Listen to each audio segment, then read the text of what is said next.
মই আপোনালোকক স্বাগতম জনাইছো। দৰ্শকসকল, আজি মই আপোনালোকৰ ওচৰলৈ অসমৰ লগতে দেশ বিদেশৰ বিভিন্ন ধৰণৰ খবৰ লৈ আহিছো। খবৰকেইটা খুবেই গুৰুত্বপূৰ্ণ, গতিকে ভিডিঅ'টো অলপো স্কিপ নকৰাকৈ শেষলৈ চাই যাব।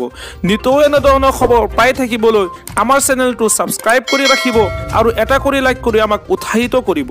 আহক এতিয়া আমি ভিডিঅ'টো আৰম্ভ কৰোঁ। আজি মই প্ৰথম খবৰটি খুবেই গুৰুত্বপূৰ্ণ, এটা বিগ ব্ৰেকিং নিউজ। এতিয়াৰে পৰা ডাইৰেক্ট কানেক্ট কৰিব পাৰিব মুখ্যমন্ত্ৰীক। আপোনাৰ যিকোনো সমস্যা দুৰ্নীতি গোচৰ দিবলৈ আহি গ'ল কেইবাটাও হেণ্ডেল, লগে লগে হ'ব একশ্যন। হয় দৰ্শকসকল, এতিয়াৰে পৰা আপোনাৰ চিন্তাৰ কোনো কাৰণ নাই, ডাইৰেক্ট কানেক্ট কৰিব পাৰিব মুখ্যমন্ত্ৰীক। যদি কোনো আপোনাৰ সমস্যা হয় তেন্তে লগে লগে দিব পাৰিব অভিযোগ।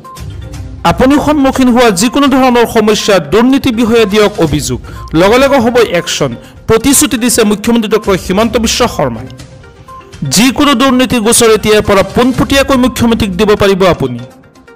চৰকাৰী কাৰ্যালয়ত যদি আপোনাৰ কাম কৰা নাই, পোনপটীয়াকৈ মুখ্যমন্ত্ৰী ডক্টৰ হিমন্ত বিশ্ব শৰ্মাক জনাব পাৰিব।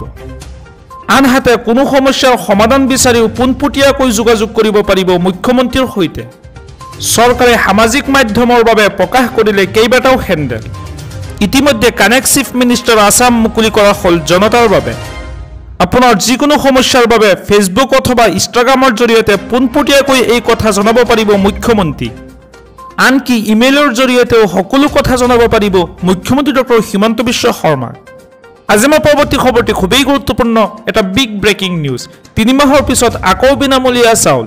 দোকানীয়ে চাউল নিদিলে ফোন কৰক 1800-345-3611 অথবা 1967 নম্বৰত। 3 মাহৰ পিছত ৰেচনৰ দোকানৰ পৰা সংগ্ৰহ কৰক চাউল। 1 ছেপ্টেম্বৰৰ পৰা 10 ছেপ্টেম্বৰলৈ ৰাজ্যত আৰম্ভ কৰা হৈছে অন্ন সেৱা দিন। 10 ছেপ্টেম্বৰৰ ভিতৰত চাউল সংগ্ৰহ কৰক ৰেচন কাৰ্ডৰ হিতাধিকাৰীসকলে। আপোনাৰ পৰা 1 কেজি চাউলো কাটি ৰাখিব নোৱাৰিব ৰেচনৰ দোকানীয়ে। আপোনাৰ প্ৰাপ্য চাউল নাপালেই ফোন কৰক দুটা বিহে নম্বৰত, আৰু সেই বিহে ফোন নম্বৰকেইটা হৈছে 1800-345-3611 অথবা 1967 নম্বৰত দিয়ক অভিযোগ। সুলভ মূল্যৰ দোকানী আৰু গ্ৰাহকলৈ কেইবাটাও জৰুৰী নিৰ্দেশনা জাৰি কৰিছে ৰাজ্য চৰকাৰে। অন্ন সেৱাৰ প্ৰতিটো দিনত দিনজোৰাকৈ খুলিব লাগিব দোকান। ৰেচন কাৰ্ডৰ হিতাধিকাৰীয়ে লাভ কৰা চাউলৰ বিপৰীতে দিব লাগিব EPOS মেচিনৰ ৰচিদ। EPOS মেচিনত সুকীয়াকৈ আঙুলিৰ ছাপ দিয়াটো বাধ্যতামূলক কৰা হৈছে।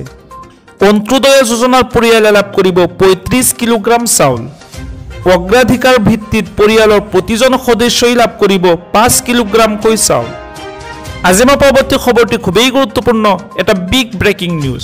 17 ছেপ্টেম্বৰ বিশ্বকৰ্মা পূজাৰ দিনাই লাখ লাখ মহিলাই একাউণ্টত সোমাব ধন। আপডেট কৰক একাউণ্ট। পুনৰ ৰাজ্যৰ লাখ লাখ মহিলাৰ বাবে আহি গ'ল ভাল খবৰ। বিশ্বকৰ্মাৰ দিনটোতে লক্ষ্মীৰ আগমন ঘটিব আপোনাৰ ঘৰতো। 17 ছেপ্টেম্বৰৰ দিনটোতে ভাল খবৰ পাবলৈ সাজু হওক আপুনি। অৰুণোদয় 3.0 মুকলিৰ বাবে সাজু হৈছে ৰাজ্য চৰকাৰ। 17 ছেপ্টেম্বৰ অৰ্থাৎ বিশ্বকৰ্মা পূজাৰ দিনাই লাখ লাখ মহিলাই লাভ কৰিব অৰুণোদয়ৰ ধন।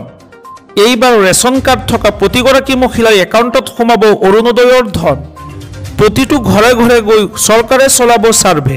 40 লাখ পৰিয়ালে লাভ কৰিব অৰুণোদয়ৰ 3.0 সুবিধা। অতি শীঘ্ৰেই আপডেট অথবা সক্ৰিয় কৰি লওক আপোনাৰ বেংক একাউণ্ট। ঘৰে ঘৰে গৈ দিয়া হ'ব এই আঁচনিৰ সুবিধা।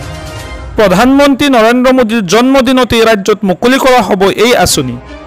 ছেপ্টেম্বৰ মাহৰ 17 তাৰিখে আনুষ্ঠানিকভাৱে মুকলি কৰা হ'ব অৰুণোদয় আঁচনি 3.0। অৰুণোদয় 3.0ৰ বাবে শীঘ্ৰেই মুকলি কৰা হ'ব পৰ্টেল। ৰাজ্যৰ মহিলাসকলে সকলো অভাৱ অভিযোগ দিব পাৰিব এই পৰ্টেলৰ জৰিয়তে। মুখ্যমন্ত্ৰী ডক্টৰ হিমন্ত বিশ্ব শৰ্মাৰ ডাঙৰ ঘোষণা।